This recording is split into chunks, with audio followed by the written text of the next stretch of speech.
Bueno, buenas tardes, amigos que ya han hecho una habitualidad de su respuesta positiva a las invitaciones del foro y bienvenidos también los que se incorporan hoy a nuestras actividades a través del tema que hoy nos convoca. ¿En qué consiste exactamente los términos de este tema?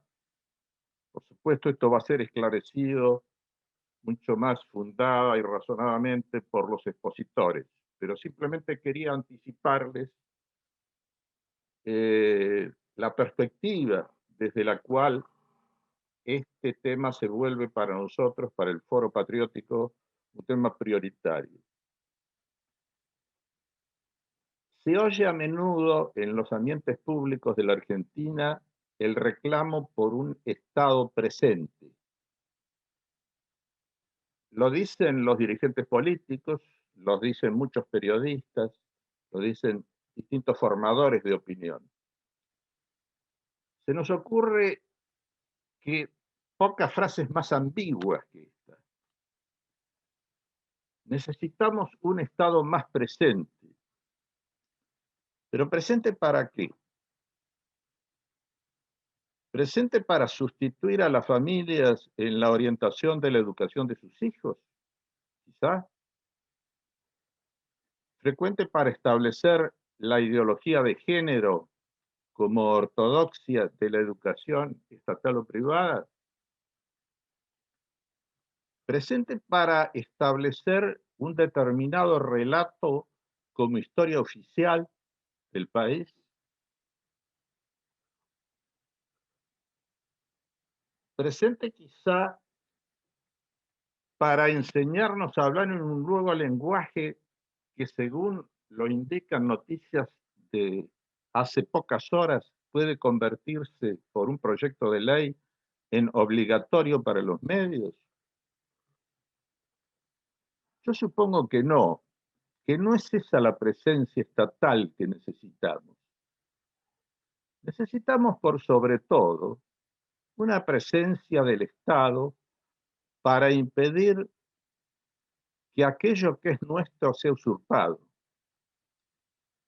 para impedir que simplemente los argentinos nos matemos unos a otros.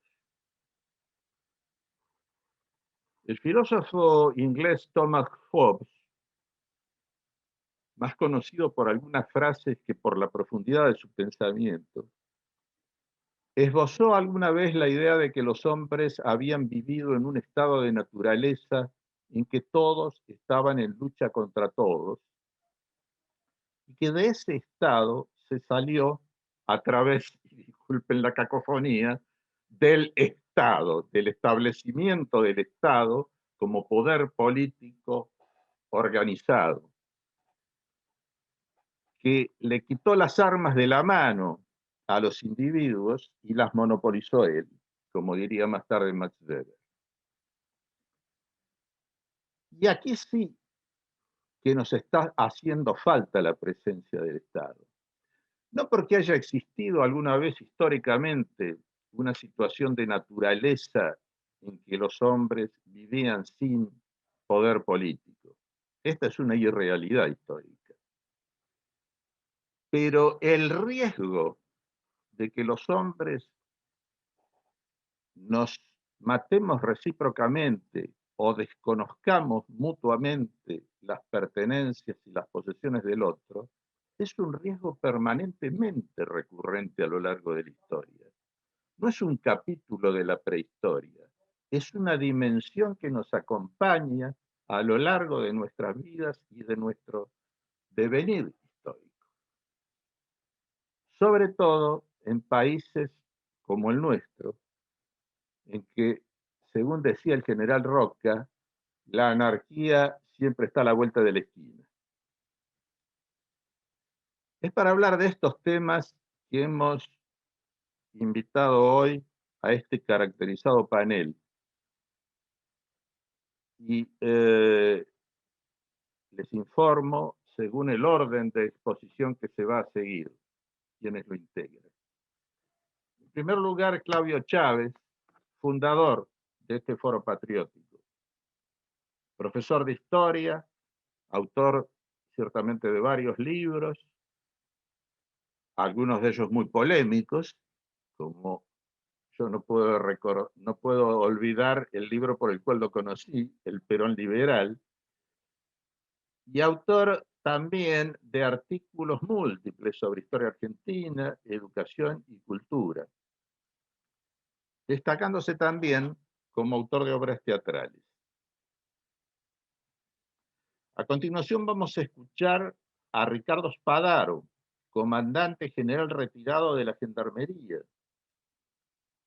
veterano de la Guerra de Malvinas, ex jefe de la Compañía de Tropas Especiales 601, Escuadrón Alacrán, abogado, ex subsecretario de Lucha contra el Terrorismo, ex secretario de Análisis de Procesos Ministeriales del Ministerio de Gobierno de la Provincia de Santa Fe, es ex instructor de Inteligencia Estratégica de Naciones Unidas y actual director de la carrera de posgrado de la UBA sobre Inteligencia Estratégica y Crimen Organizado.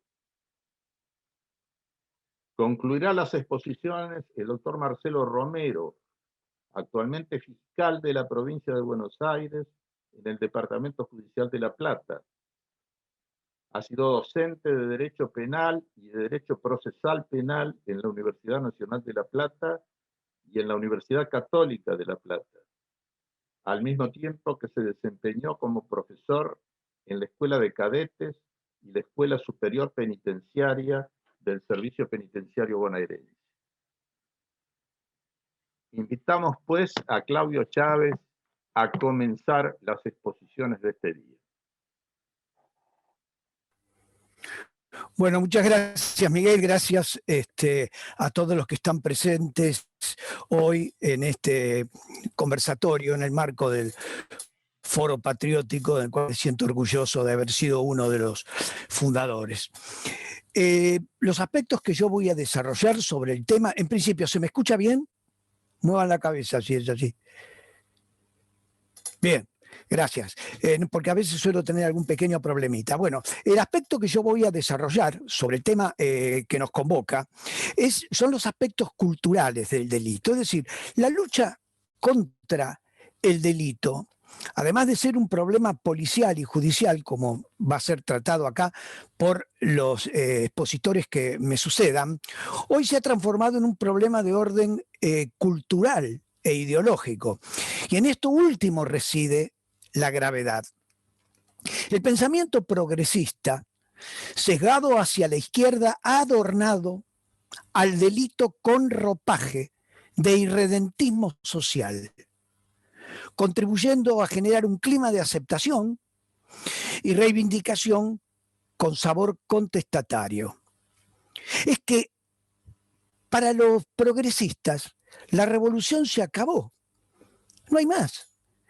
Y el sujeto que era portador del mundo que ellos soñaban, que se vino abajo con la caída del muro de Berlín, o sea, la clase obrera y el proletariado está en otra cosa. Entonces hay que encontrar nuevos sujetos de la historia capaces de entrarle al capitalismo y hacerle daño. Los delincuentes ofrecen ese perfil, además de otros, pero hoy nos convoca solo el tema, o por lo menos yo voy a hablar sobre el tema cultural de la delincuencia. Entonces, la delincuencia ofrece ese perfil. Conductas marginales, pésimamente vistas antaño, hoy, por el esfuerzo de cierta intelectualidad confundida, directores de cine, músicos, actores, guionistas, pasan a formar parte de la normalidad, aquellas conductas que eran muy censuradas, cotidianas, casi forman parte del sentido común. Peor aún, son reivindicadas por suponer que cierto halo romántico de rebeldía primitiva calma la angustia de las almas bellas. El delito genera una cultura y esa cultura embellece al delito. Pongo algunos ejemplos. Hubo en los tiempos del kirchnerato, y aún continúan, incluso se grabaron nuevos programas, miniseries como Ocupas, El Puntero, El Marginal, Un gallo para Esculapio, Mujeres asesinas, por poner solo algunos ejemplos. Al parecer, Adrián Suar estaría grabando una nueva miniserie que se llamaría algo así como 1518, para no ponerle 1114. Entonces, uno se pregunta, ¿cuál es el afán de que la marginalidad sea la musa inspiradora de series y películas? Habría que preguntarle al padre Pepe si esos mensajes que se traducen en esas series y canciones de las cuales hablaré, pintan honestamente el alma de la villa, como ciertos tangos pintaban honestamente el alma del arrabal. Y acá me detengo con lo actual y me remito a la historia de nuestro país. Pero antes de meterme propiamente en la historia, viene cuento la nota que salió en el día, hace 2 días, en Infobae, sobre un hombre que hoy tiene 34 años, vive en Ciudad Evita y trabaja para Silicon Valley. De chico, a la edad de 5 años, se fue a vivir con su madre a Ciudad Oculta. Pasó las de Caín en la escuela por ser villero.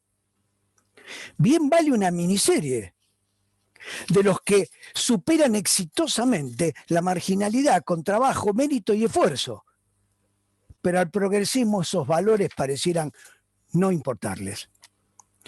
En el pasado, el único antecedente de abuenar a un delincuente lo hizo Eduardo Gutiérrez con Juan Moreira, un asesino a sueldo.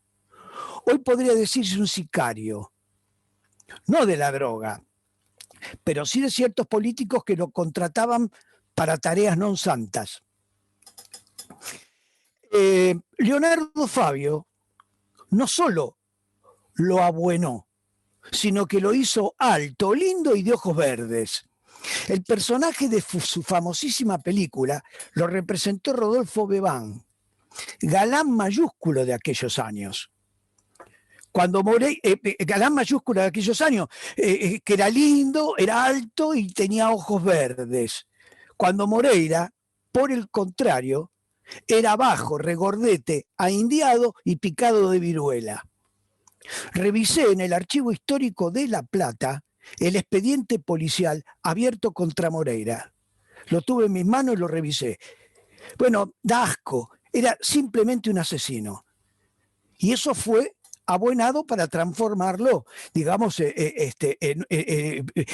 o sea que, digamos, el abuenar la delincuencia tiene una línea histórica. Casi en el límite estuvo Martín Fierro, pero Hernández supo ver ese límite y no cayó al barranco. Y entonces me veo obligado a citar 2 o 3 estrofas para demostrar cómo Hernández o cómo Fierro, no Martín, no es Moreira. Y atiendan la relación que hace un gaucho perseguido, que padre y marido ha sido, y repito, que padre y marido ha sido, algo que Juan Moreira no fue jamás, empeñoso y diligente, y sin embargo la gente lo tiene por un bandido. Yo he conocido esta tierra donde el paisano vivía y su ranchito tenía, y sus hijos y su mujer. Era una delicia ver cómo pasaban sus días. Está hablando de un hombre que sufre desgracia, pero estamos hablando de un hombre de trabajo. Hernández no cayó en abuenar a nadie. Creo que ha tenido un talento extraordinario, porque estamos hablando más o menos de la misma época en que Gutiérrez se mandaba la macana que yo les estoy contando. He hablado del tango, ¿no? Y alguna cosa pequeña debo decir. Nació en la marginalidad el tango. Sin embargo, sus letras, la inmensa mayoría de ellas no se regodean de ese ambiente, ni desafían a la sociedad con los valores del arrabal. Sus letras no trasuntan la defensa de un ambiente delictual, sino su padecimiento. Siendo que algunos de sus cultores, o sea, uno de los primeros tangueros, como es el caso de Eduardo Arolas, estaba asignado por la policía como compadrito y canflinflero. Sin embargo, él eso no lo lleva a las letras. Esto naturalmente es para otra charla, y con especialistas que conozcan más que yo del tango y del asunto. Sencillamente quería hacer como una especie de relevamiento de nuestra historia, en donde no se sabe bien por qué hemos caído en la mugre que estamos padeciendo, que yo algunas cosas voy a mostrar ahora. Veamos qué quiero decir con desafiar y amenazar a la sociedad con valores del mundo marginal. Voy a pasar un video que va a durar 2 minutos y medio, y aprecien la estética y la letra fundamentalmente. Adelante, Noah.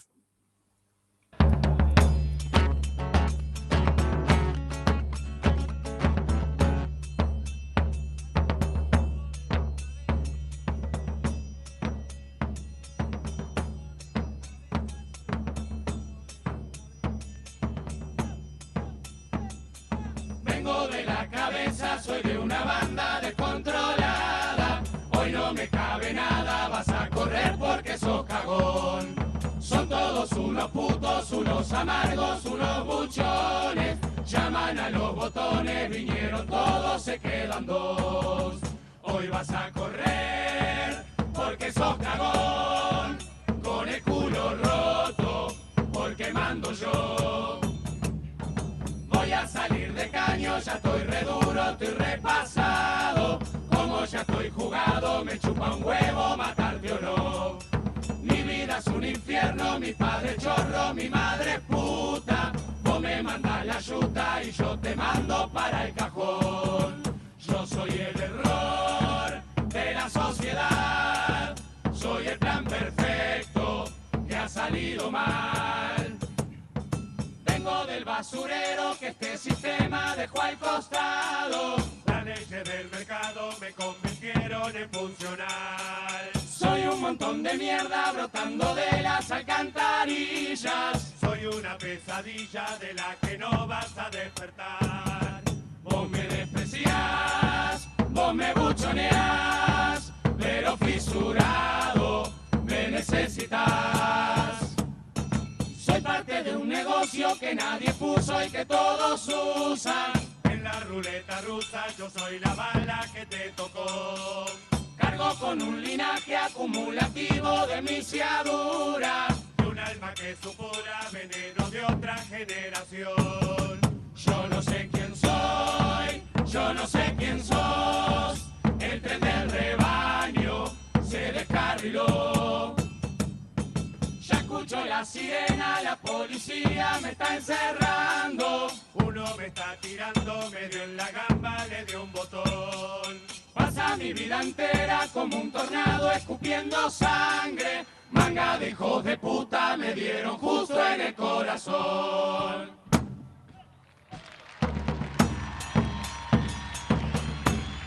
Bueno.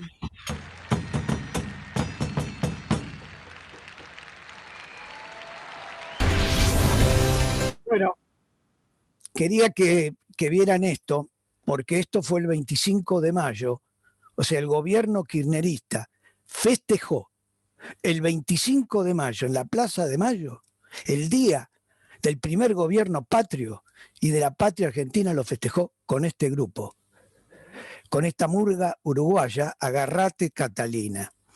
Esto es un disparate descomunal, pero este disparate descomunal está sustentado en un sistema ideológico, en un sistema de valores, en donde creen que el delincuente puede ser un vehículo de cambio que denuncia la injusticia de una sociedad. Sigo adelante con esto, porque yo creo que el gran debate contra la lucha contra el delito, que por supuesto Spadaro lo va a decir en términos de cómo lo hace en la fuerza del orden y Marcelo lo hará en el marco de la justicia, pero a mí me parece que si no se gana el debate cultural, esto es muy difícil. Un cantante popular, ustedes después yo voy a explicar por qué cito a los cantantes. Se los adelanto ya. Nosotros estamos hablando acá, somos 75 personas, pero estos grupos son escuchados por millones de personas.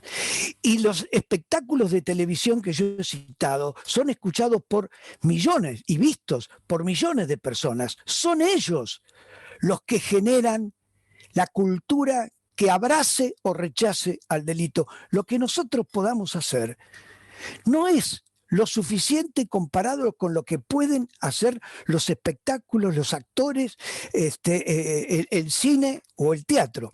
Un cantante popular como León Gieco, que es francamente popular y llenaba estadios, ahora está un poco desaparecido, no sé qué pasa, pero bueno, realizó un tema muy exitoso en su tiempo, Bandidos Rurales. Indudablemente una reivindicación de esos malandras. Una frase de la canción ejemplifica lo que quiero decir. Él cuenta, cantando, que las fuerzas del orden y a la ley se les hacía muy difícil atrapar a los bandidos rurales porque es como alambrar estrellas en tierra de nadie. Cuando la poesía adorna el delito, estamos perdidos. Porque si hay algo que se choca es la poesía con el delito, la virtud con la delincuencia. ¿Por qué traigo el video? Y además, no viene a cuento, pero le hizo una canción a Romina Tejerina. Yo no sé si ustedes saben quién es Romina Tejerina. Romina Tejerina fue una mujer que denunció haber sido violada. No fue probado en la justicia y cuando nació su hijo lo acuchilló, lo puso en una caja de zapatos y lo acuchilló desde afuera, matándolo. Por supuesto que la justicia la condenó, pero León Gieco le hizo una canción. Le hizo una canción. Y esto es lo que a mí me parece que es el gran debate a dar. En los medios de comunicación, en los intelectuales que tienen voz y que su voz se escucha y que su voz se oye. Porque el progresismo le ha ganado la cabeza a ellos. El progresismo ha ganado la cabeza del mundo del espectáculo y de la intelectualidad. ¿En qué tratado de sociología los maleantes son considerados sujetos de la historia? Agentes de cambio, motores del proceso social con destino al bien común, la justicia, la igualdad y la equidad. ¿Cómo es posible que un gobierno autodenominado progresista, nacional, popular y encima se adosa el carácter de peronista haya creado una agrupación de delincuentes denominada Batallón Militante o Hinchadas Unidas? Pero ahora resulta que la marginalidad crea valores y virtudes. Dos ejemplos más de dos grupos que tienen su historia, si no son novedosos, ya tienen por lo menos 20 años de actuación y que llenaban estadios y llenan clubes y lo siguen haciendo. Y la muchachada y la juventud va y los escucha y baila. Entrar en YouTube, ustedes pueden ver lo que yo digo. Un grupo es Cumbia Villera. Un grupo, ya con el nombre, ya ustedes más o menos se darán cuenta de qué se trata. Pibes Chorros es un grupo. Y el otro se llama Damas Gratis. Yo les voy a leer una de las letras del grupo de Pibes Chorros. Yo no miento. Yo no engaño. Fumo porro y meto caño. Estamos perdidos cuando la virtud, que es la de decir la verdad, por eso yo no miento, por eso yo no engaño, involucrada con la droga y el robo. Es decir, cuando una virtud está atada al delito y al robo, el delito nos ha ganado la batalla cultural. Y en esa misma canción dice, tomando mucho vino y aburrido, buscando algún autito que cortar, están todos los días el pibe tuerca en la esquina fumando y esperando su momento para actuar. Es una canción, es una apología del delito. Bueno, esto es lo que escuchan los muchachos. Pero acá viene el asunto, por eso yo planteé al comienzo el tema del padre Pepe. ¿Esto expresa realmente el sentimiento y el alma de la gente que vive en la villa? No, yo estoy absolutamente convencido que no. Expresa un sector, pero ¿por qué ese sector tiene tanta repercusión, esa minoría delictiva tiene tanta repercusión en los ámbitos de difusión? Y bueno, porque le han ganado la cabeza a un sector de la intelectualidad que los toma, los reproduce y le agiganta sus voces. El otro grupo, cumbiero también, porque ojo, porque la cumbia ha tenido y tiene cosas como los Palmeras, que son grupos realmente dignos, o en su momento esa muchacha que murió, que hacía cumbia, que murió atropellada en la ruta, pues se me fue el nombre ahora, y eran canciones realmente hermosas. Pero no, Damas Gratis, que es el otro grupo, además el capo de la banda se llama Lescano, toca con tiene como un pianito que lleva colgado del cuello, y bueno, el dibujo que tiene el piano es una ametralladora, así nomás, frente al público. Y tiene una canción, hermosa, poesía pura, pero yo la tengo que decir: la gorra me para y me jede. Quiere agarrarme y no puede. Es tan resentido porque su hija, ella, a mí, me chupa. No voy a repetir, yo no voy a cambiar. Con los fierros le voy a tirar. Yo ya no cambio más. Esto frente a los muchachos canta con una pianola donde tiene la ametralladora, que cuando va así la ametralladora apunta al público. Esto es un dislate realmente lo que nos está pasando. Si nosotros no ganamos esta batalla, es muy difícil que la policía pueda hacer algo, es muy difícil que la justicia pueda hacer algo, porque cuando quieran hacer algo van a tener a todos los medios de difusión y a la intelectualidad en contra. Y ahora les digo cómo esto se une con algunos de los pensadores intelectuales que han generado esto. ¿Cómo es Zaffaroni? En el año 2009, Zaffaroni dijo: frente a la inseguridad creada en el mundo por el retroceso del estado de bienestar, ¿cómo se compensa esa sensación? Mostrando que la principal amenaza que hay es el delito común. Uno no va a escarcelar a un violador múltiple, a un homicida. Se escarcela a un chorrito. ¿Qué ganás con tenerlo adentro? Un chorrito es uno de los que va con las motos y roba, asalta y mata.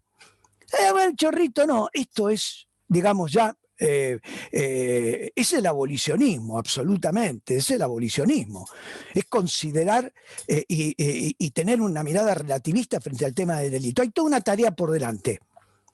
Es preciso y urgente desarmar una construcción cultural que hace del crimen, el delito y la violación de la ley un grito desesperado de libertad y justicia. Para ir concluyendo, en la historia de nuestro país, el delito y el abolicionismo han sido un problema quizás más grave que en la actualidad, en el pasado. En el siglo XIX, el delito se había transformado en un hecho gravísimo que incluso impedía el crecimiento económico nacional. Estaba asociado a espacios donde el Estado no ejercía control y se corría el riesgo de perderlo en manos de naciones extranjeras. Me refiero al problema del indio, los malones, el robo de ganado y el secuestro de mujeres y niños. El tema es muy extenso y no voy a desarrollarlo, pero sí voy a decir que hubo dos miradas en aquella época frente a este problema: el proyecto de Alsina y el proyecto del general Roca. El de Alsina era defensivo, el de Roca era ofensivo. Cuando Alsina le pidió opinión a Roca, porque Alsina era ministro y Roca estaba al frente de la guarnición de Río Cuarto, que era el último foco de civilización sobre la indiada que se refugiaba en el sur de Córdoba. Roca estaba al frente de Río Cuarto y era un oficial destacado. Entonces Alsina, que era ministro, le pide opinión a Roca. ¿Qué opinás vos o qué opina usted acerca de mi proyecto? Roca le dice en 2 cartas que son públicas, le dice así, que está equivocado.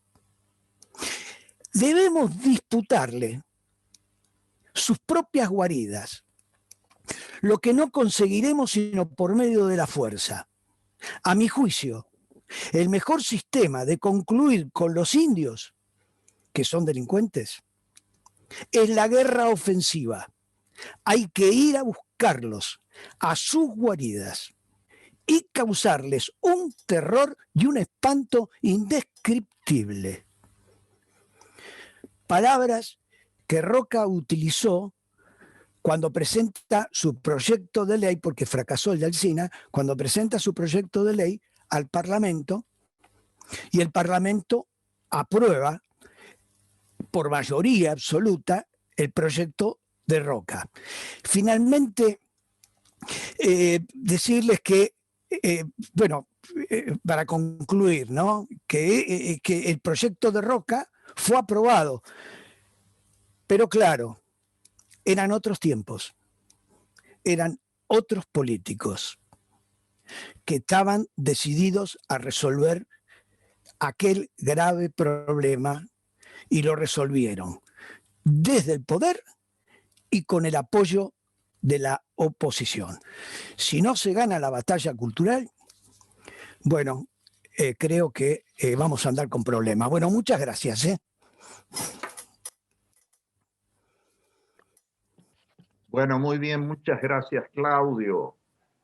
Escuchamos ahora al comandante Spadaro. Adelante, Ricardo.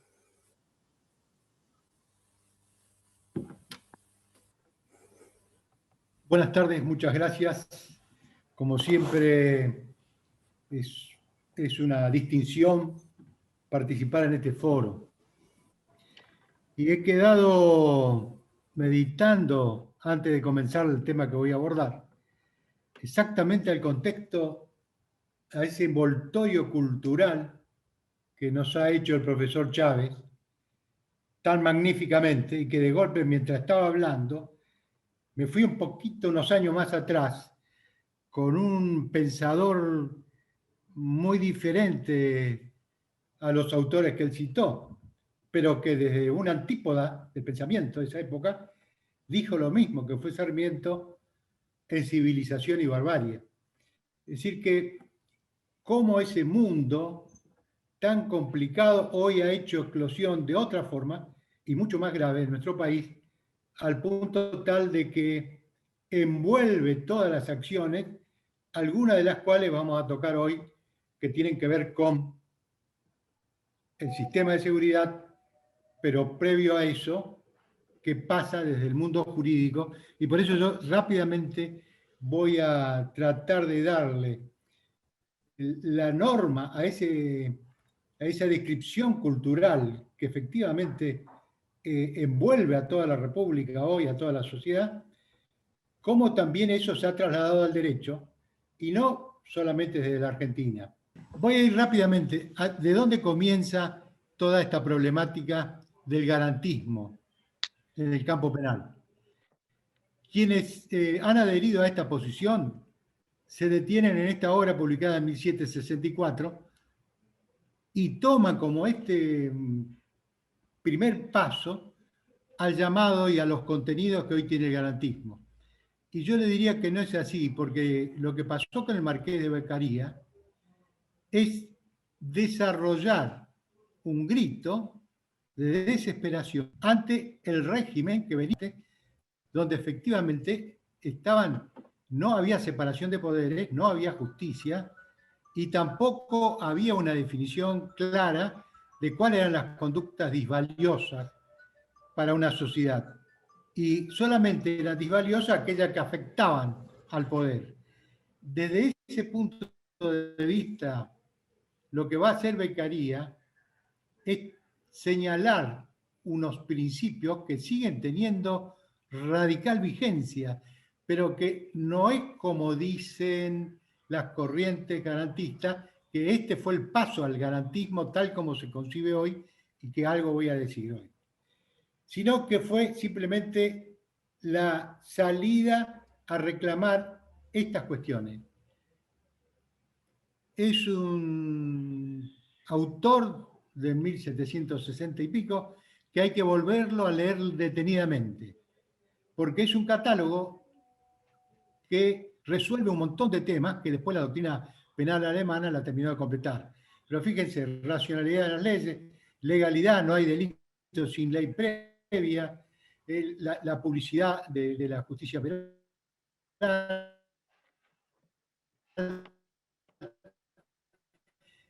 este punto, para decir que la igualdad de noble, burgués y plebeyo ante la ley penal implicaba una exigencia mayor a la sociedad, que es por donde va a pasar después toda la cuestión del garantismo.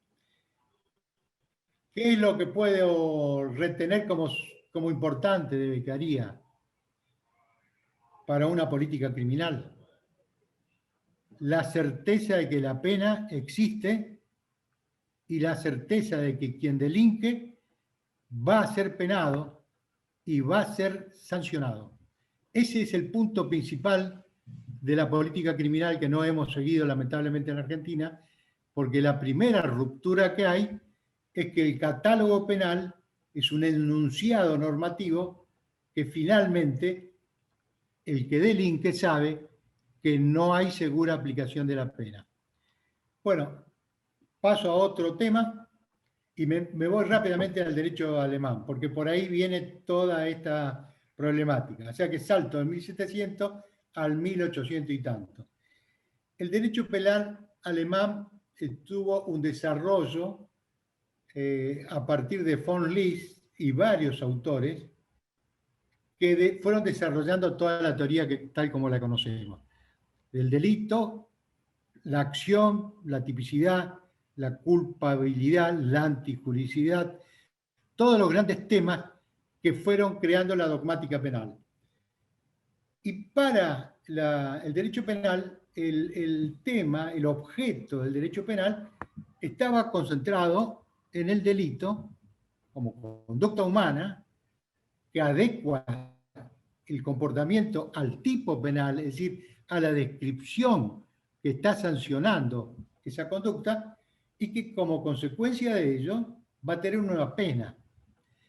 De esa visión bipolar se pasó a esta y acá hay que prestar atención y los que quieran estudiar van a ver que toda esta problemática que el profesor señaló recién como un tema cultural se va a implicar en esta visión tripartita que técnicamente es correcta, porque las dos, el tema delito y la pena por sí mismo no terminaban de resolver eso que se llama dogmática penal. Y que cómo vinculo el delito a la pena a partir de la responsabilidad. Y si yo tiendo por responsabilidad en materia penal esa capacidad de asumir las consecuencias, bueno, a partir de allí aparece toda la temática de la imputabilidad y una serie de doctrinas y de posiciones acerca de la misma acción criminosa, si la acción se agota en el resultado valioso, causalismo, o si a eso le tengo que agregar una finalidad que me pueda hacer cambiar el tipo penal, y de ahí se deriva el finalismo, y todo un debate acerca de esa definición del delito primaria que sale en Alemania, de una acción típicamente antijurídica y culpable.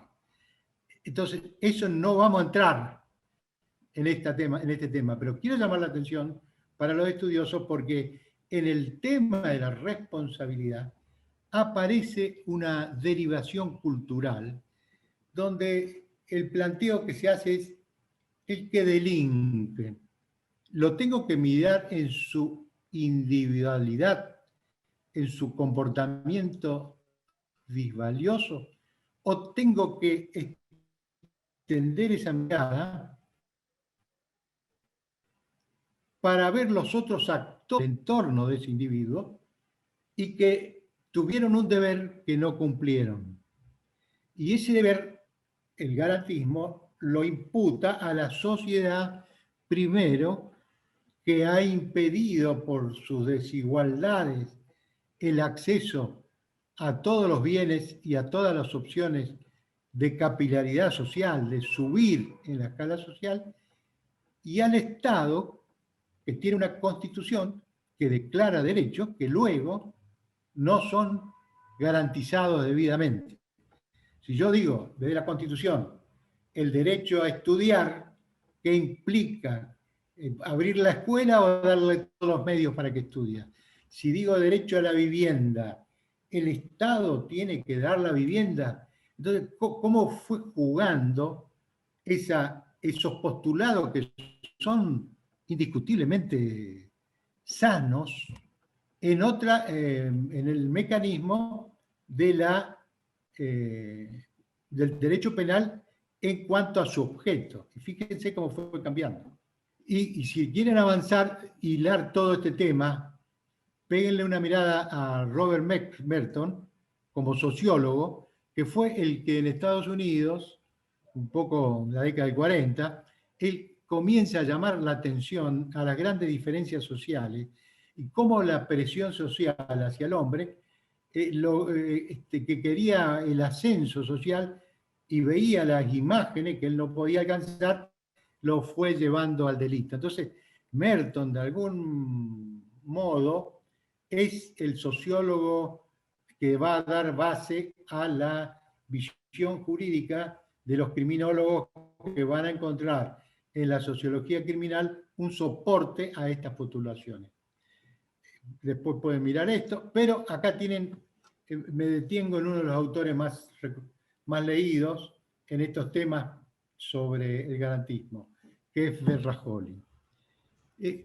Fíjense que los fundamentos del garantismo tiene extremadamente muchas razones, todas de gran relevancia para el Estado liberal del derecho y el positivismo jurídico, es decir, para frenar eso y para partir de una visión que tiene Verrajoli y llama a eso, y por eso entra en el plexo ideológico, una corriente neoliberal que fue promoviendo un Estado mínimo, y ese Estado mínimo lo único que tenía finalmente como resorte y finalidad es garantizar que la sociedad en sus niveles más altos pudiera gozar sus derechos sin la amenaza de aquel que ha delinquido, a lo mejor por una necesidad vital de sobrevivir. Y ahí hay un segundo tema en el garantismo que es objeto de discusión científica. ¿El delito necesariamente está asociado a la pobreza? De hecho que no, pero fíjense que poco a poco va llevando, y cuando ustedes escuchaban las canciones que trajo el profesor Chávez, fíjense cómo en el campo jurídico está acá la explicación de eso. Verrajoli, él habló de 3 crisis que fueron ciertas cuando él escribe toda esta temática, o que toma, porque no es el creador del garantismo, sino un gran autor de descripción de ese fenómeno. Y él señaló 3 crisis. La crisis de legalidad, donde todas las investigaciones en Europa, 60, 70, acuérdense del Mayo francés del 68, señalaban una inmensa corrupción del Estado que generaba desigualdades. Entonces, es correcto que hubo una crisis de legalidad porque al no agotar el cumplimiento de la investigación criminal, detener al autor y sancionarlo, porque pertenecía supuestamente a los centros de poder, bueno, había una crisis de legalidad. La otra cuestión que va a desarrollar es que la forma del Estado de Derecho terminaba siendo una aplicación desigual. Es decir, el derecho para preservar los derechos de las clases dominantes.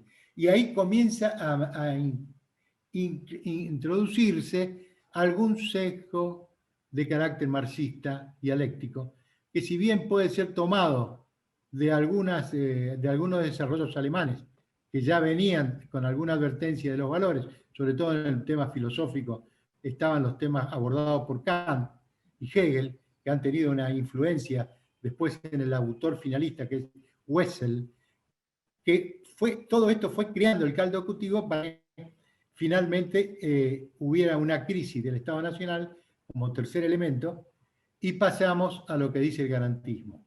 están en esas dos obras, Derecho y Razón y Principia Iuris. Son dos textos donde uno puede ver rápidamente y sin muchas dificultades todo el modelo garantista. No me voy a detener mucho más. Voy a pasar a que nuestro sistema, formado en esa concepción, buena parte de los operadores de justicia opinan, por ejemplo, como el doctor Rafeca, en esta aproximación al concepto del garantismo penal, un artículo que lo pueden bajar en la web y leerlo detenidamente. Es un juez muy versado, estudioso, pero que acá lo que está diciendo, en tanto dice, y es que desde el derecho penal, en tanto un derecho que pretende asegurar libertades, en especial frente a los avances del poder estatal sobre aquellas, también se lucha, en definitiva, por dicho objetivo. Si tenemos en cuenta que en el plano individual constituye el afianzamiento de las garantías constitucionales y cumplimiento de la ley. Es decir, ese no es el objeto, con todo respeto, del derecho. El derecho, yo pude haber incluido el tema de la responsabilidad, pero yo tengo que mantener un cierto orden y equilibrio y tengo que preocuparme por la víctima. Entonces, el tercer elemento en discusión con el garantismo, ¿dónde está la víctima? Y tercero, y cuarto, ¿cómo yo corporizo esa demanda a la sociedad cuando la quiero hacer responsable en parte de que aquel que cometió el crimen fue por una negación de solidaridad, o al Estado que no le dio todos los recursos?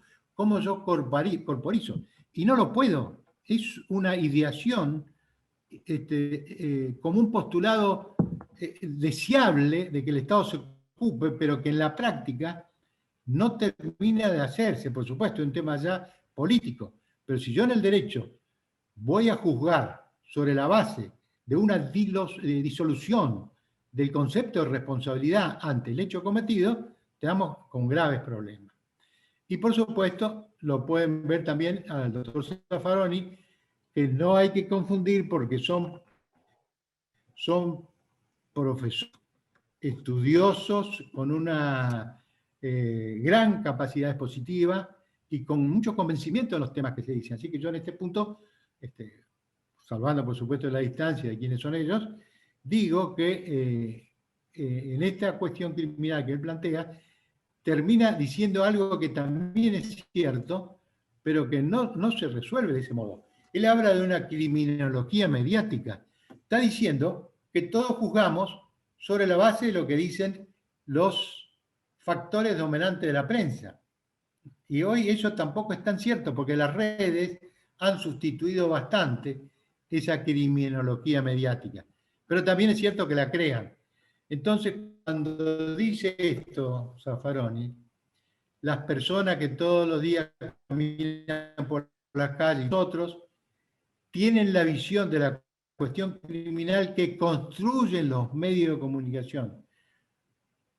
O sea, que se nutren de una criminología mediática. Y entonces esto es lo que hace ruido al juzgador, porque el juzgador tiene la ley.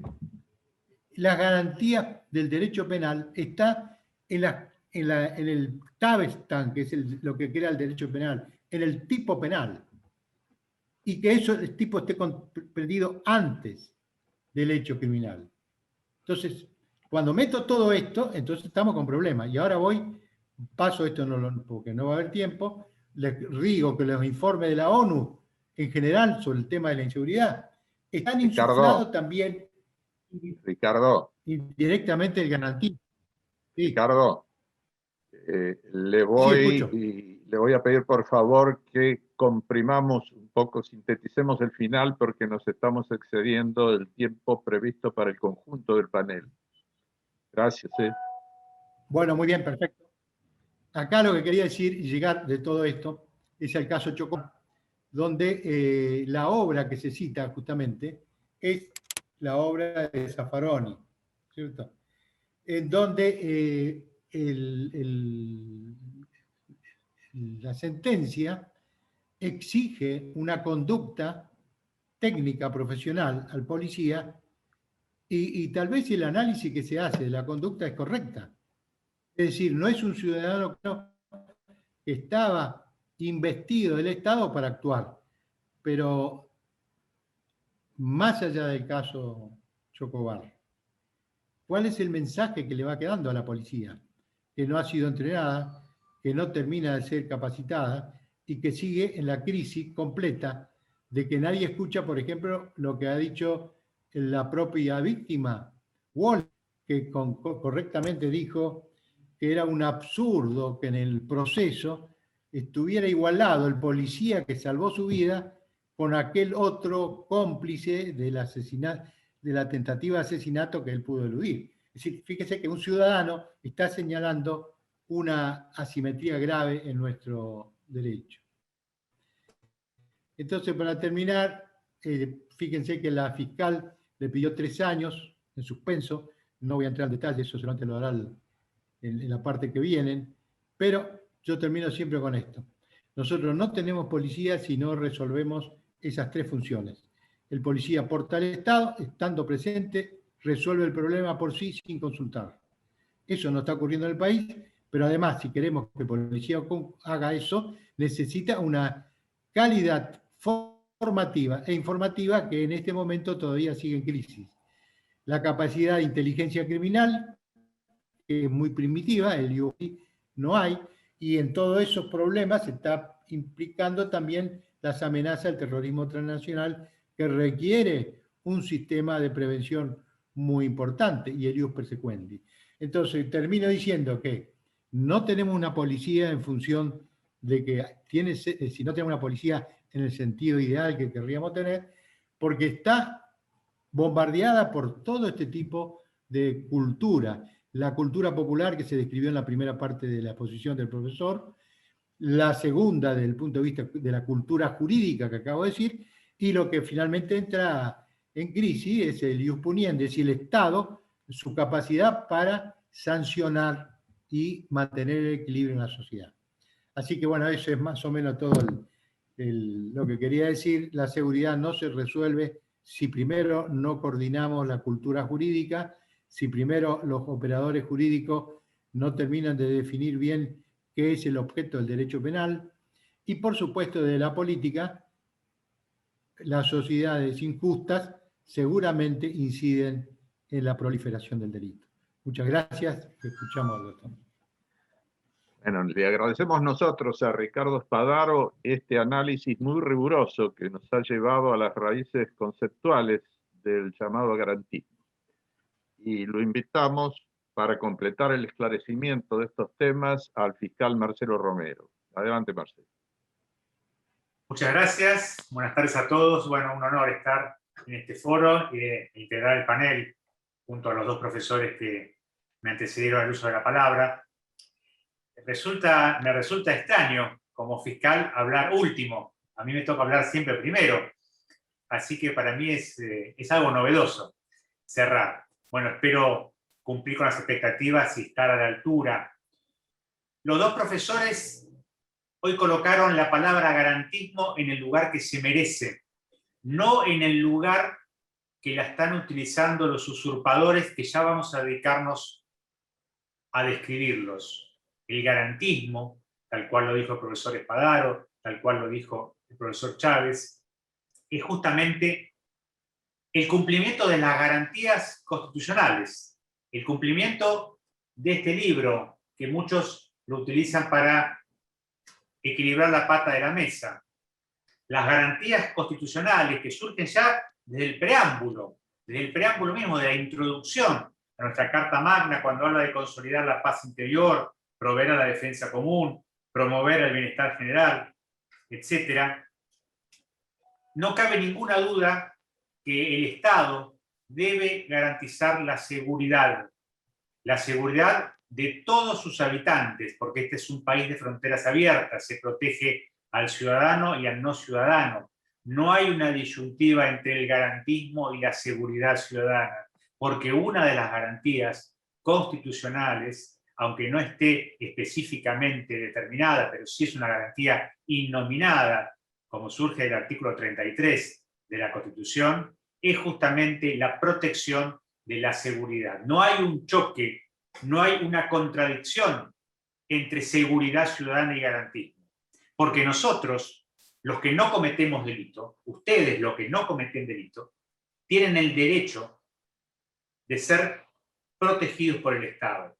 Y el Estado tiene la obligación, es una función del Estado, no es un favor del Estado proveer seguridad.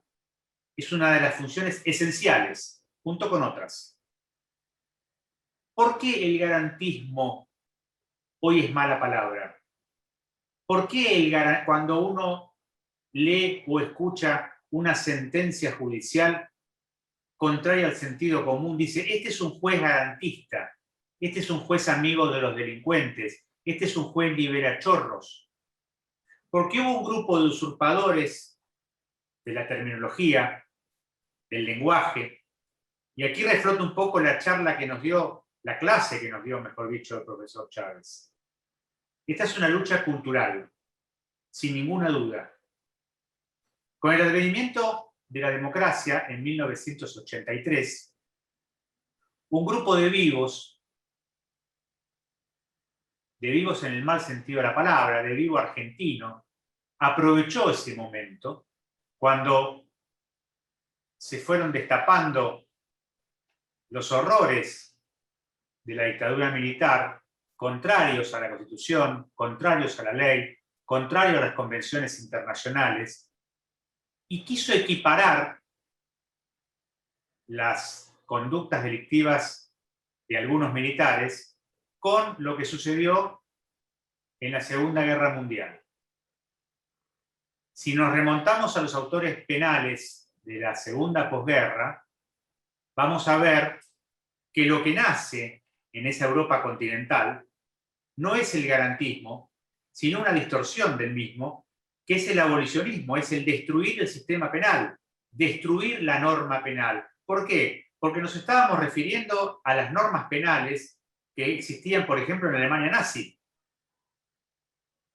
¿Qué hizo Zaffaroni y sus adláteres? Siguió a rajatabla las enseñanzas de Gramsci, sin fusiles y sin bombas. Logró una ensalada, al principio con su teoría finalista, donde había mezclado, esto los abogados no van a entender, el dolo con la tipicidad, y creó esa tipicidad conglobante que tanto enamoró a la progresía intelectual de los años 80. El único que se le enfrentó abiertamente, fue el doctor Nino, que no era precisamente un punitivista extremo, pero era una persona con una versación jurídica superior. No estoy diciendo que Zaffaroni no la tenga, pero ha utilizado esa versación, esa cultura que tiene, para crear y satisfacer su ego personal, para crear una ensalada que lentamente fue transitando de un falso garantismo al abolicionismo. Aquellos que dicen que Zaffaroni no es abolicionista, les invito a leer su obra En busca de las penas perdidas, editorial Ediar, año 1989. Ahí es un manifiesto del abolicionismo argentino. No del garantismo, no del cumplimiento de las garantías constitucionales. Lo voy a repetir varias veces, ya que esto queda grabado, para no confundir. El abolicionista pisotea las garantías constitucionales. El abolicionista escupe la Constitución Nacional. El abolicionista quiere destruir el sistema penal. Ahora, ¿qué ofrece a cambio? ¿Qué ofrece en su reemplazo? Es un misterio. No ofrece nada. Esto no es nuevo.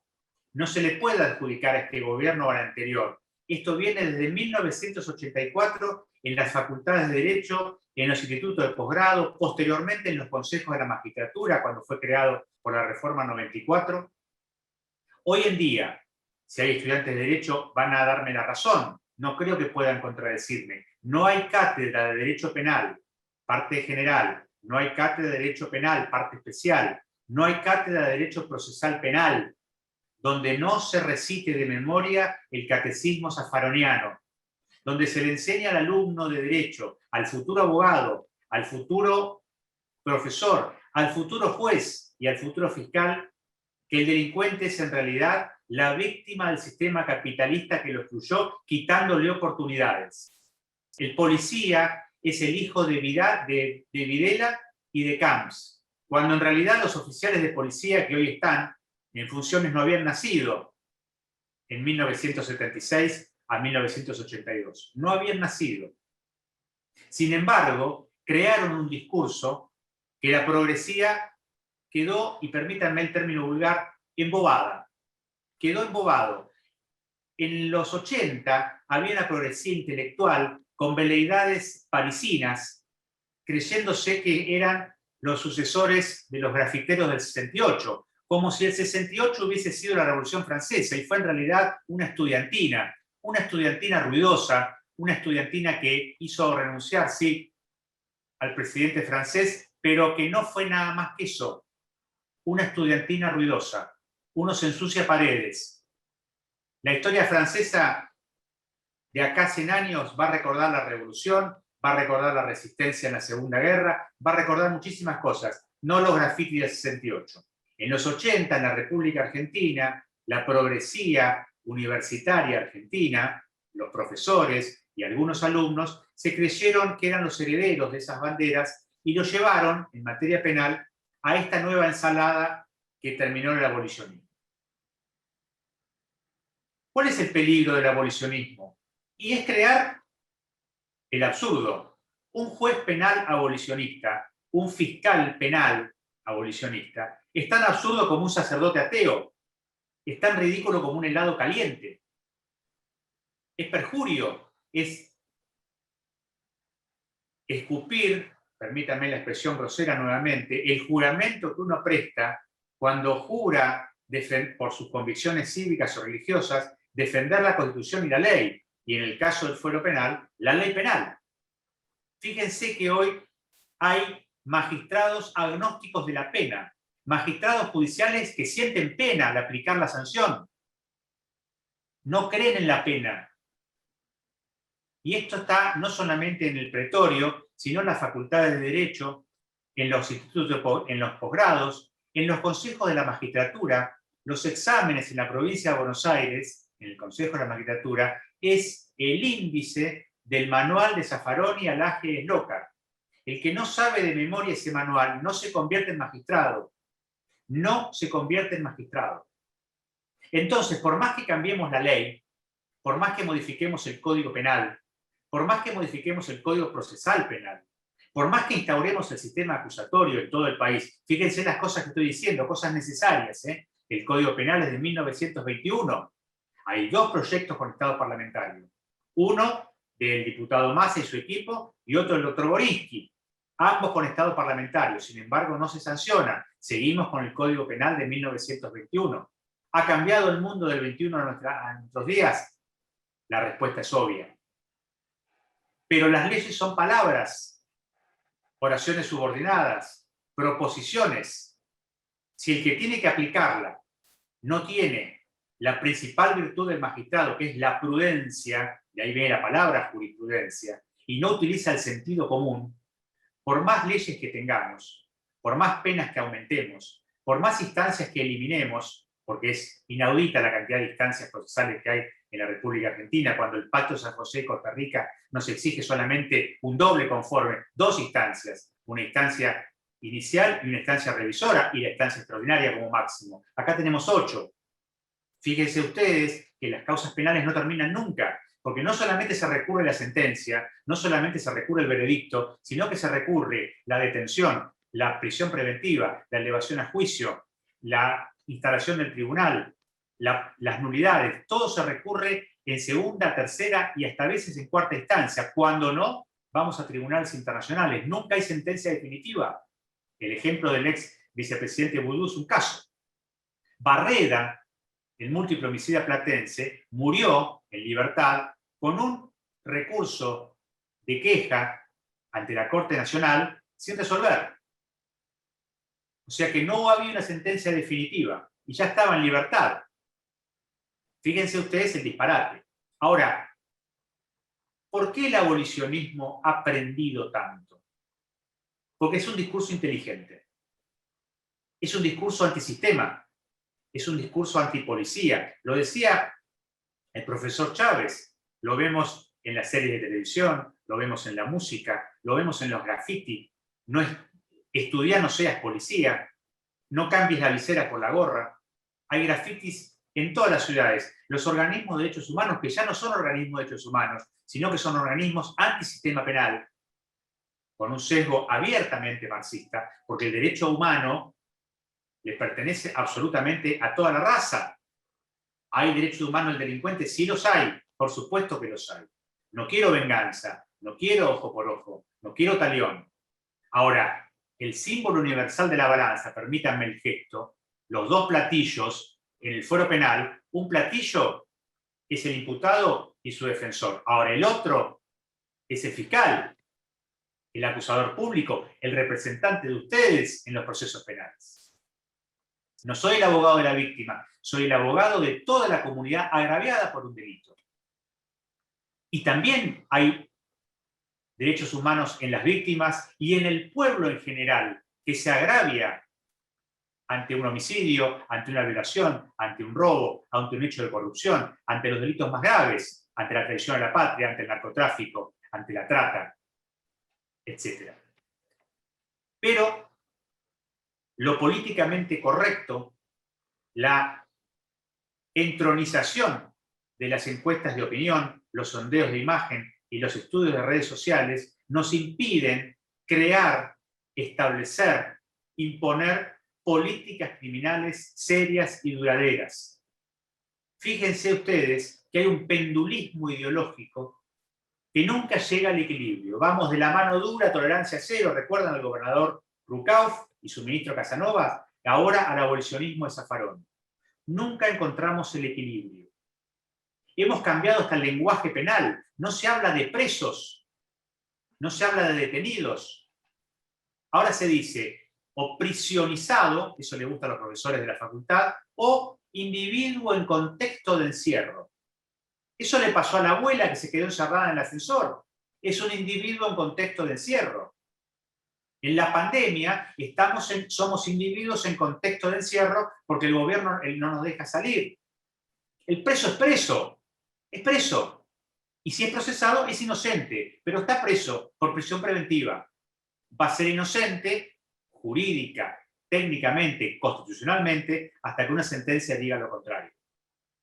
El menor delincuente es menor delincuente, no un niño en conflicto con la ley.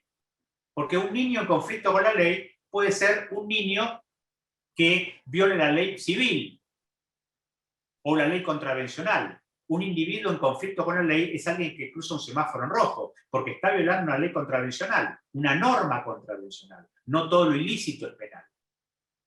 Ahora, ¿por qué me detengo en el lenguaje? Porque al desnaturalizar el lenguaje penal, romantizamos el delito.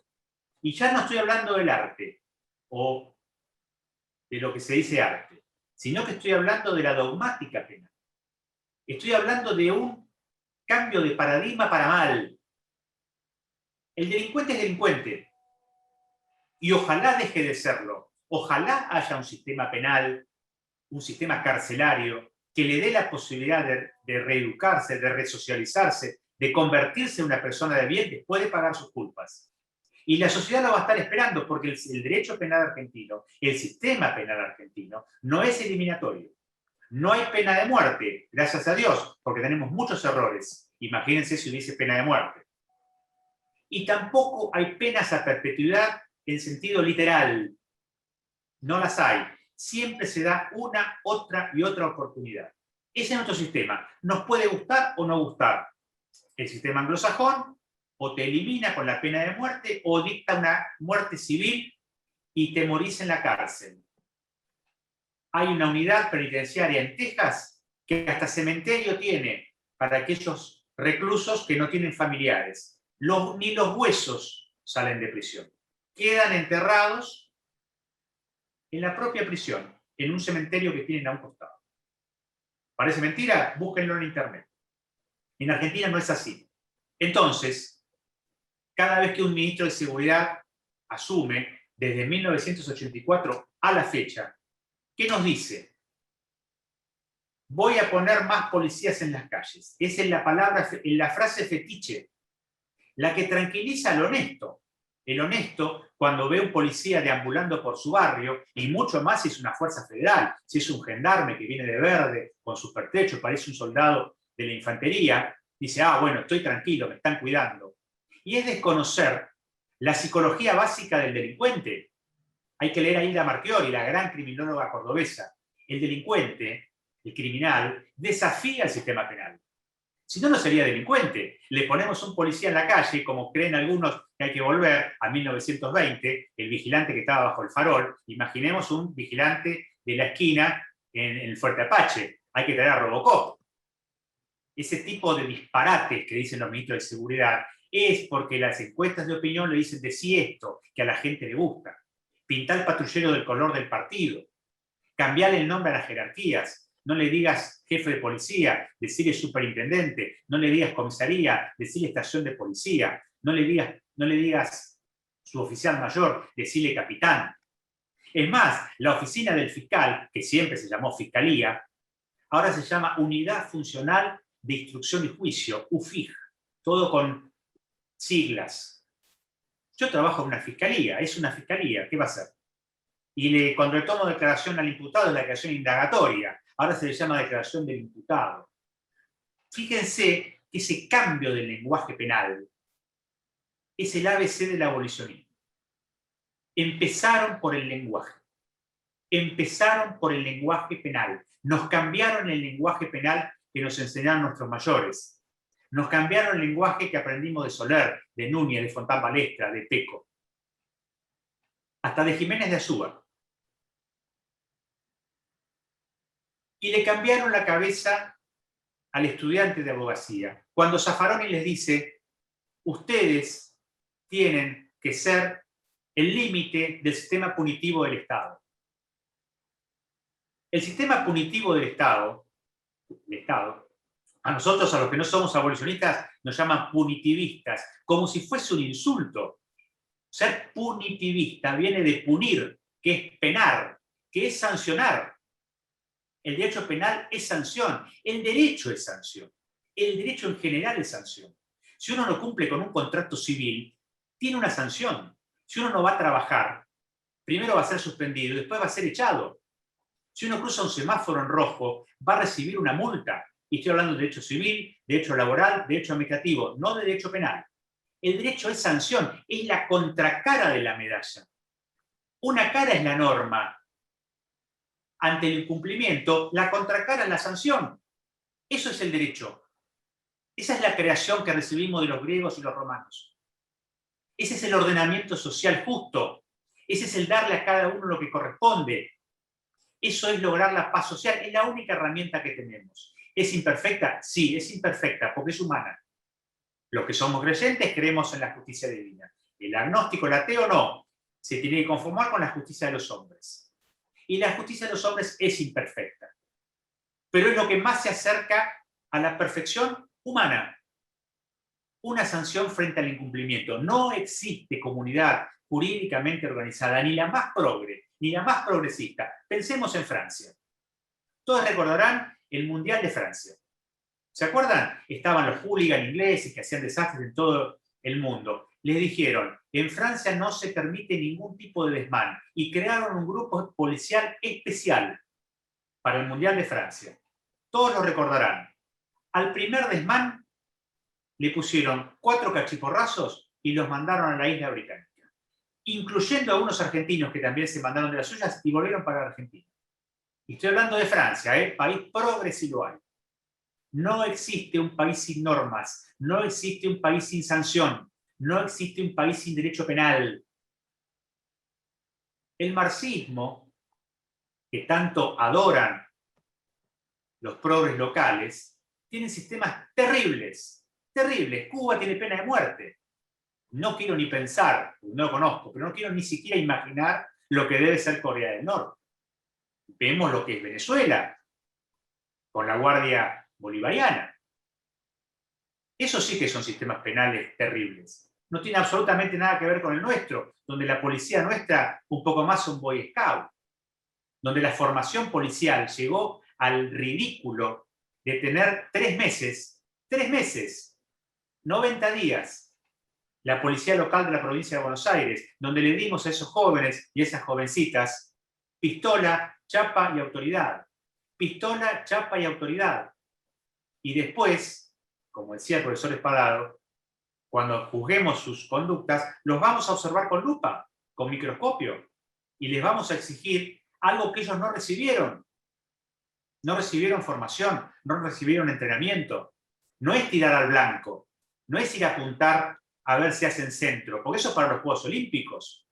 El policía necesita tiro dinámico, el policía necesita situaciones de extremo riesgo, el policía necesita entrenar en una casilla donde le salen a tirar, el policía necesita aprender a disparar en la oscuridad, el policía tiene que aprender a escuchar las balas que le pican cerca.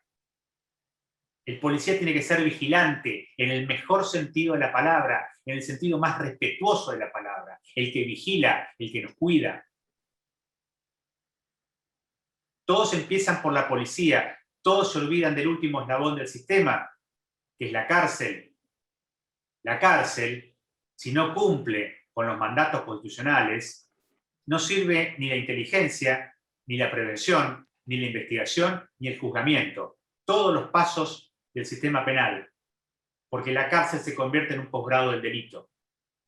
Pero en lugar de promover la construcción de nuevas unidades, porque hay más gente, y si hay más gente hay más delito, porque es matemático, como hay más alumnos y más enfermos, hay que construir más escuelas y más hospitales, pero también, lamentablemente, hay que construir más cárceles. En lugar de construir nuevas cárceles, o por lo menos de reparar las existentes, la salida ¿cuál es? Escarcelemos, liberemos, despenalicemos, romanticemos.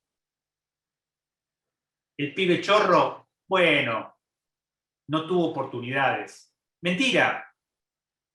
Pensemos en nuestros abuelos, en nuestros bisabuelos, ahora que hablamos de los barcos. Esos que vinieron de los barcos, vinieron a un país patricio, como era la Argentina en la década del 10 y del 20, que escapaban de las pestes, donde había no exclusión social, eliminación social, donde había una clase dominante, y sin embargo vinieron a laburar. Algunos analfabetos vinieron a trabajar, a hacer sus familias, a tener la ilusión de progresar y de transmitirle a sus hijos los valores. No le dijeron vayan a robar. No le dijeron somos excluidos de este sistema patricio. No le dijeron somos excluidos de los terratenientes, vayan a usurpar los campos. Esos serán excluidos del sistema. La pucha serán excluidos del sistema. Sin embargo, actuaron diferente. ¿Vinieron delincuentes? También vinieron delincuentes, claro que sí. Por supuesto que sí. Porque el delito es tan viejo como el hombre. La conducta desviada es tan vieja como el hombre. Por ende, hasta ahora, no tenemos otra herramienta que el derecho penal. Salvo las fantasías, habrán visto la película Sentencia Previa, Minority Report, donde se sabía con antelación que fulano de tal iba a cometer un delito y la policía llegaba en helicópteros y los capturaba. Eso es ficción. Eso es imposible. O por lo menos es imposible en esta época. Defendamos el derecho penal, defendamos la seguridad ciudadana y defendamos la Constitución Nacional, que es defender sus garantías. Puedo decir a viva voz, frente a todos ustedes, soy garantista, porque cumplo con las garantías constitucionales. Quiero que se cumplan las garantías constitucionales para la víctima, para la sociedad, pero también para el imputado. Quiero que para el peor delincuente exista el mejor juicio, que para el peor criminal haya el mejor defensor, para que la balanza se equilibre y haya justicia y no sea venganza, y para darle a esa persona que cometió el delito la posibilidad de gozar de los derechos que le otorga la Constitución, los mismos derechos que con su accionar le sacó a otros. Muchas gracias. Realmente la intervención del fiscal Marcelo Romero no ha sido solamente la intervención conclusiva de este conversatorio, sino que ha sido una intervención concluyente. Les agradecemos mucho a quienes nos han acompañado hoy, a todos. y les aseguramos que nuestra voluntad es mantener un contacto cada vez más fluido con todos ustedes, para que todos participemos, cada uno en su rol, cada uno desde su vocación, cada uno desde su especialidad, en esta tarea de renovar la cultura política argentina, que parece una condición inexorable para renovar la vida política argentina, la vida pública en general. Por eso, porque queremos mantener vivo este contacto, les decimos desde ya que les vamos a informar sobre las próximas actividades del foro. Los invitamos a ingresar a la página web foropatriótico.com y les decimos que estamos por cumplir nuestro primer año de vida, precisamente el 20 de junio, en la conmemoración de Manuel Belgrano, nos vamos a unir para celebrar un año de actividad en este emprendimiento. Otra vez, gracias a todos y realmente y con toda veracidad, se los quiero decir, hasta muy pronto.